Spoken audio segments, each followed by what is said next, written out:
fast enough. Okay, I'm going to talk about the rehab we're doing right now in San Diego. I've done a lot of rehabs out of state. When I talk about rehabs, you'll see those pictures.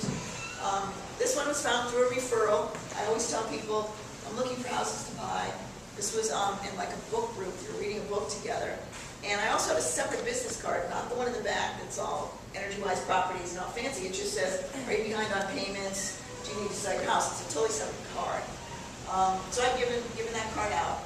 So this was not listed and there were no agents involved. The person who told me about the house said they were looking for a room for their mom to rent. This is how obscure it was. And the person they talked to said, well, I rent a room from this owner who lives out of state and I'm only renting one room. But I think they might want to sell. And so that's how I got the phone number, the referral. And it turns out the owners lived in Alabama, and they were still renting a room out to the mom's friend. And the mom was 93. And the mom's friend was probably 70, 80 or something. Family friend she'd known for 50 years. And she was paying $400 on this room, and there was no one else in the house. We negotiated a price of $235. Now, I live in a fairly expensive town called Poway. There's really nothing under $200,000 there. We used to be up at $500,000 for the exact same house. That's probably about what it cost. But we got it down to $235. We said, look, it hasn't been updated since the 60s. It is listed as a 2-bedroom with a den. So we need to be able to sell it as a 3-bedroom. And it's not, you're not going to get that price as a 2-bedroom. It was funded by 2 private lenders. This guy, poor guy, I dug my well really early. He's been waiting for about a year for me to find a house, but they weren't cheap enough yet. He knew that I was going to do it. We put offers in on a number of houses, and they hadn't funded. So he finally got to put his money in on this deal. Part of the money he's using his HELOC money, maybe 50 grand of it. He's only paying like 3.5%, and I'm paying 8%. So he's making money on a spread. He's making money off the bank instead of the other way around. Really happy with that. And then the 103 is an older lady who just, instead of having CDs. In fact, I'm paying, this is a second mortgage, so I'm paying 10% on that. She had CDs and she said, what about the penalties? And I said, instead of me just paying you the penalty, I'll just pay you 10% because you're in the second position. She doesn't even understand that. It's just, so the amount that we borrowed was $278. And we were going to pay $235, and that included our rehab costs. So our rehab costs were going to be borrowed from the private lenders as well. Our ARVs for that totally fixed up houses, with all the nice pictures, granite and everything, $330 to $350. $330 is what we look at, and in this price range for $200,000 to do a rehab, you can calculate it. I've calculated it all day long. It always comes out to $100,000 spread. Between title, if you do have to use an agent to sell it with that commission, title insurance is also a percentage of the cost of the house. So all the costs figured in. Now, if you're down under $100,000, maybe you need like a $60,000 spread. So know what you're buying it at, know the spread, so as soon as you see a deal, you can add that number and figure out what your ARV is. That way you don't have to recalculate every single deal to know your market. Repair costs, they were $35, and I'll talk about this too. This is related to this here. We were thinking $35K in repair costs, and it's going to get us to this ARV, and we're going to make 25 or so. Yes. How do you deal with falling price values while you're dumping money into a place to fix it up to make a profit? Right. We look at the market and calculate. Maybe the prices are coming down 1 to 2%, maybe 1% a month right now, so we calculate that in too. That's why this is really our ARV, maybe 325 to 330. We'd already considered that. Now, we were dealing with the son, who's probably in his 60s, maybe 70, and the mom who's in Alabama. They both lived there, and then one son lived locally. And we called both of them. We had a sit-down meeting at the kitchen table when he came out in November, and came up with this price, $235. I gave him 3 offers, so I always have a multiple offer situation. One was all cash, was $230. We were going to say $240, but we dropped it to $235 like 5 minutes before we had the meeting in our heads. was, lend us the money on a note for 6 months while we fix it up. And, you know, we would bring in a private lender with the rehab money. They would just be carrying the costs. And I think that price was up here to 65 or something, and you'll get interest. And then the third one was, carry the note for 5 years. Your mom will get this much income for the next 5 years, and then we'll refinance it. And we'll keep it as a rental. Because we could have done a smaller rehab and kept it as a rental. It doesn't have to be all fixed up. We rent it if we wanted to keep it as a rental. And they didn't want any notes, any financing, nothing. So they went for the cash price. One of the things that you have to understand people's situations. How can we help them? They were done with this property. We said we'd take it with a tenant in place, and they said, no, it's a friend of our mom's. We're going to give her 2 months to find another place, so the church helped and stuff. But we were willing to take it with her in there. Just you know, keep going from there. Sometimes you're helping the family get rid of a family member who's freeloading. You know, that's another way to do it. The other situation they had is the mom had moved 2.5 years ago to live with her son in Alabama. So she had it till June 1st. Then she would be out of the house 3 years, and she would be past that rule where you have to live in the house 2 out of the last 5 years to have no capital gains. So they were looking at that as listing it and waiting and having one buyer. What if the buyer backed out and they had to get another buyer, and they missed that point? So they were happy that we were just going to come in, buy it with cash in 14 days, and it'll be done. So we knew that they were under that pressure as well. So they gave us the keys 2 weeks before we closed. We were able to bring in contractors, and they just handed us the keys. Have at it. My contractor's like ripping up the carpet. We found a cracked slab. Oh. Now, we knew that the crack was in the garage, but that's a much thinner, you know, it's not the same slab. We knew there was a crack they were going to fix, and it was definitely a set-off crack. So we were going to fix that, no problem. But these were tiny hairline cracks all through the living room.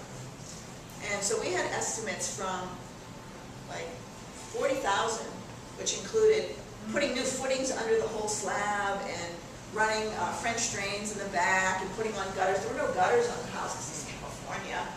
And so there was water dripping 6 inches from the slab for the last 40 years. So we told the guy, we found some cracks, it's not really good. We had a meeting at Denny's, and we said, here's the estimates we got. 40,000 was the highest. We said, we know we can do it for less. My contractor was there. My partner on this deal is a contractor. So he said, I know I can do it for about 25. And the guy said, so what do you want? We said, well, we'd like 25,000 off the price. And he goes, okay, that's all he said. We were like, so I'm shaking my coffee. So that's how we went from 235 to 210 in 5 minutes. Well, with 3 bids, we had the bids. Yes? So if you'd closed before that happened,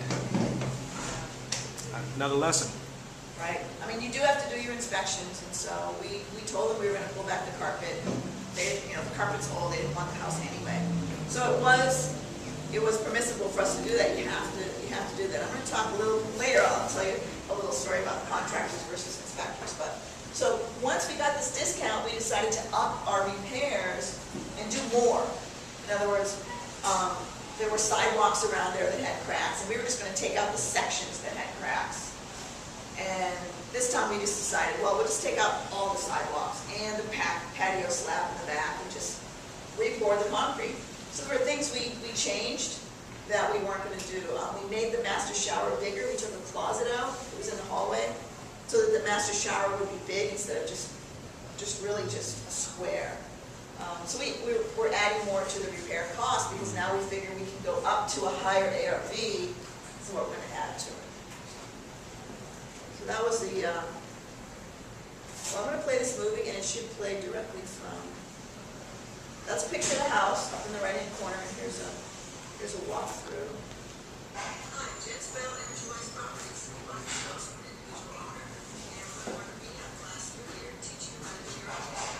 Single in the street scene. It's a nice bread and butter neighborhood. All the houses. Where's the house? Howard, North San Diego. Come on in. The house was built in 1959. It's been updated too much. We're going to come in and really do it.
just a brief walk through the house, yeah. So when you go through a house like that and make those decisions, is that from your experience, or do you have other people like contractors and decorators or anything else that help you make those decisions? That's from my experience. I saw that half wall in the kitchen. There's really no good place to have a table. They had their table in the living room. By taking out that half wall, putting in a new beam, we're able to put a long table along the side there and close the door. It's just a flow thing.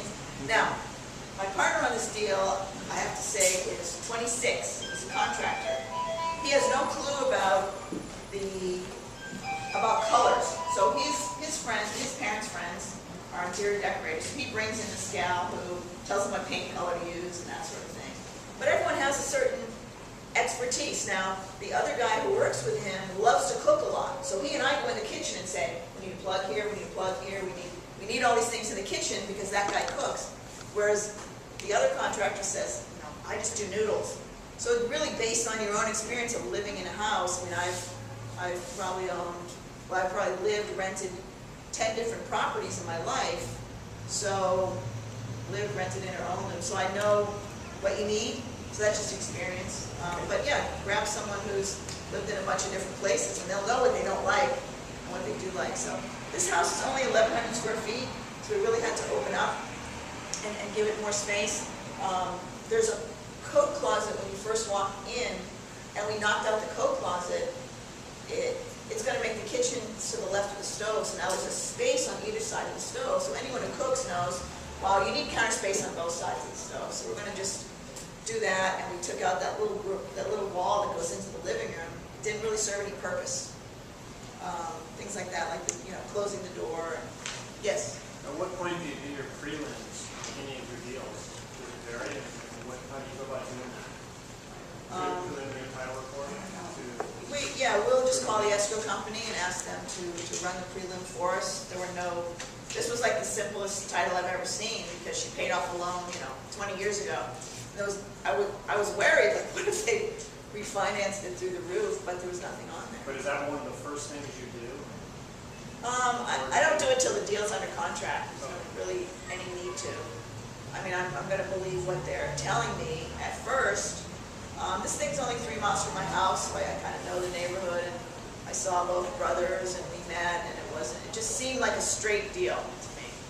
And I just was amazed at how easy it was to work with them, and they were like, thank you so much for taking care of our problems. They're thanking me, I'm thanking them, everyone's happy, like high-fiving at the end. It was just one of those great deals. Yeah. Let's see.